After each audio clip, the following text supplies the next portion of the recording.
Hi hello നമസ്കാരം. എൻ്റെ എല്ലാ കൂട്ടുകാർക്കും പുതിയൊരു വീഡിയോയിലിട്ട് സ്വാഗതം. ഇന്ന് ഞാൻ രാവിലെ തന്നെ വീട്ടിലെ ജോലിയൊക്കെ തീർത്ത് ഒരു കല്യാണത്തിന് പോകാൻ തീരുമാനിച്ചു കേട്ടോ. കല്യാണത്തിനൊക്കെ പോകാൻ തീരുമാനിച്ചാണ് ഓരോന്നൊക്കെ ചെയ്ത് വന്നപ്പോഴത്തേക്കും കല്യാണമൊക്കെ കഴിഞ്ഞ് ആളൊക്കെ പോയി കഴിഞ്ഞിട്ടാണ് കേട്ടോ. വിരലിൽ എണ്ണാവുന്ന ആളൊക്കെ ഉണ്ടായിരുന്നുള്ളൂ കേട്ടോ. ഞാനവിടെ എത്തിയപ്പം അങ്ങനെ ഞാനും ഗിരീഷേട്ടനും ഷാമിയും വിജിതയും കൂടിയാണ് പോയത് കേട്ടോ. കല്യാണം ചുള്ളിക്കര കഴിഞ്ഞ് പാണത്തൂർ പോകുന്ന ഭാഗത്താണ് കേട്ടോ. എൻ്റെ സ്റ്റുഡൻറ്റ് ജിഷ്ണു എൻ്റെ കോളേജിൽ പഠിച്ച് ജോലിയൊക്കെ ചെയ്യുന്ന കുട്ടിയാണ് കേട്ടോ. അവൻ്റെ സഹോദരിയുടെ കല്യാണമാണ്. അങ്ങനെ ജിഷ്ണു ഭയങ്കര സ്നേഹപൂർവ്വം ഞങ്ങളെ വിളിച്ചുകൊണ്ട് പോകാതിരിക്കാൻ പറ്റിയില്ല. കാരണം ജിഷ്ണു നല്ലൊരു പയ്യനും ആൾക്കാരെ നോക്കിയും കണ്ടും ഒക്കെ പെരുമാറാൻ മെഡിക്കൽ ഫീൽഡ് അത് ഒത്തിരി ഗുണം ചെയ്യും. നോക്കിയും കണ്ടും ഒക്കെ പെരുമാറുന്നത് ചാടിക്കടിച്ച് പെരുമാറുന്ന ഒരു ആളല്ല ജിഷ്ണു. അപ്പോൾ ഭയങ്കര സൈലൻ്റായി കുട്ടിയും അതുപോലെ കാര്യത്തിന് മിടുമിടുക്കനും എന്ത് കാര്യം വേണമെങ്കിലും അതനുസരിച്ച് ചെയ്ത് വാങ്ങിച്ചെടുക്കാൻ കഴിയുന്ന ഒരു കുട്ടിയാണ് കേട്ടോ. അങ്ങനെ അതുകൊണ്ട് അവൻ്റെ ചേച്ചിയുടെ കല്യാണത്തിന് ഉറപ്പായിട്ടും ഞങ്ങൾ പോയി അവിടെ എത്തിയപ്പോഴത്തേക്കും സമയം ഇങ്ങനെയൊക്കെയായി.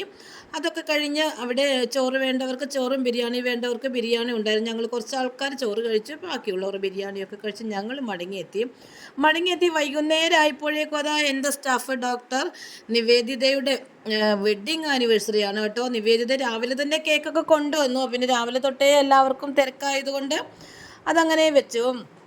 വൈകുന്നേരം ഈ കേക്കൊക്കെ എടുത്ത് പോകാനാവുമ്പം എല്ലാവരും മധുരം ഒന്ന് കഴിക്കാമെന്ന് വിചാരിച്ചു. നിവേദിത വെഡ്ഡിങ് ആനിവേഴ്സറിയും അതുകൂടാതെ അവളുടെ രണ്ടാമത്തെ മകളുടെ സുന്ദരിക്കുട്ടിയുടെ ബർത്ത്ഡേയും ഒക്കെയാണ്. അങ്ങനെ അവർ ഇതൊക്കെ കഴിഞ്ഞ് ഗുരുവായൂർ ദർശനത്തിനൊക്കെ ഒരുങ്ങുന്ന വേളയിൽ അങ്ങനെ ഞങ്ങളൊക്കെ എല്ലാവരും തമ്മിലൊന്ന് മധുരമൊക്കെ കഴിച്ചിട്ടാണ് പോയത്.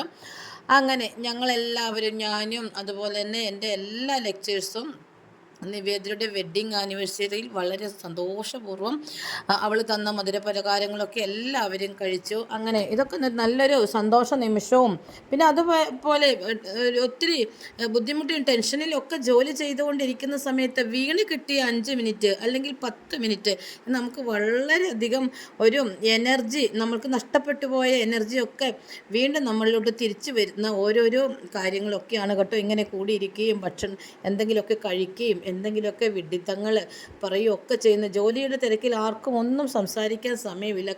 ഇങ്ങനെയൊക്കെ കിട്ടുന്ന സമയങ്ങൾ മാക്സിമം ഉപയോഗിക്കണം. നമ്മളുടെ ശരീരത്തിലോട്ട് നല്ലൊരു വൈദ്യുതി കടന്നു പോകുന്ന നല്ലൊരു ബലമാണ് കേട്ടോ. അങ്ങനെ വിജിതയ്ക്ക് ഭയങ്കര മധുരം ഇഷ്ടമാണ്. ഇത് എൻ്റെ സ്റ്റുഡൻറ്റ് ശാലിനിയുടെ മോളാണ് കേട്ടോ. അവൾ ഒപ്പനയ്ക്ക് ഒരുങ്ങിയിരിക്കുകയാണ്. അങ്ങനെ ശാലിനിയുടെ മോൾ ഒന്നാന്തരം ഒപ്പനയൊക്കെ സ്കൂളിൽ കളിച്ചു.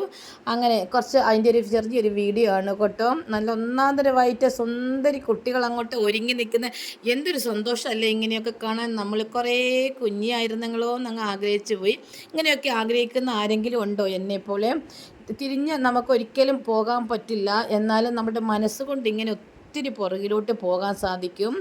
നമുക്ക് എങ്ങനെയൊക്കെ ഇരിക്കണം കളിക്കണം എന്നൊക്കെ മനസ്സുകൊണ്ട് ആഗ്രഹിക്കാം അല്ലേ? അത്രയൊക്കെ ഇനി പറ്റുള്ളൂ.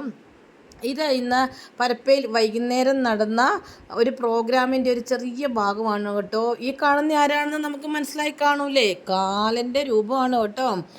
അങ്ങനെ ചെറിയൊരു ദൃശ്യ ആവിഷ്കരണത്തിലൂടെ കൂടിയിരിക്കുന്ന ആൾക്കാർക്കൊക്കെ നല്ലൊരു കഥ അവർ പറഞ്ഞു തന്നതാണ് കേട്ടോ. ഇന്നത്തെ തലമുറ മയക്കുമരുന്നിന് അടിമയായിപ്പോയി നശിച്ചു പോകുന്ന ഒരു കാലത്തിനെക്കുറിച്ചും അതിൽ നിന്ന് ചെറിയൊരു ബോധവൽക്കരണം. പിന്നെ ഈ ബോധവൽക്കരണമൊന്നും എത്ര കണ്ടാലും നമ്മളോ നമ്മളുടെ മക്കളോ നമ്മുടെ ലോകമോ നന്നാവില്ല. നമ്മൾ ഓരോരുത്തരും തീരുമാനിക്കണം. നമ്മൾ മയക്കുമരുന്നിന് അടിമയാകിയല്ല, അത് വാങ്ങിക്കില്ല, കഴിക്കില്ല.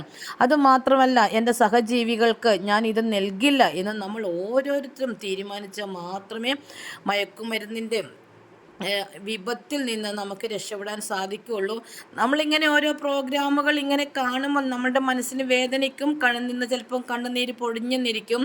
അത് കഴിഞ്ഞ് 5 മിനിറ്റ് കഴിയുമ്പോൾ നമ്മളത് മറക്കും. അങ്ങനെ ആയതുകൊണ്ടാണല്ലോ ഇന്ന് ചെയ്യുന്നതിനെ കഴിഞ്ഞും വലിയ തെറ്റാണ് നാളെ നമ്മൾ സോഷ്യൽ മീഡിയയിലൂടെ നമ്മൾ കാണുന്നത്. എത്ര കണ്ടാലും കേട്ടാലും പഠിക്കാത്ത നമ്മളുടെ മനുഷ്യർ അല്ലെ, നമ്മൾ കൊണ്ടാൽ മാത്രമേ പഠിക്കുകയുള്ളൂ.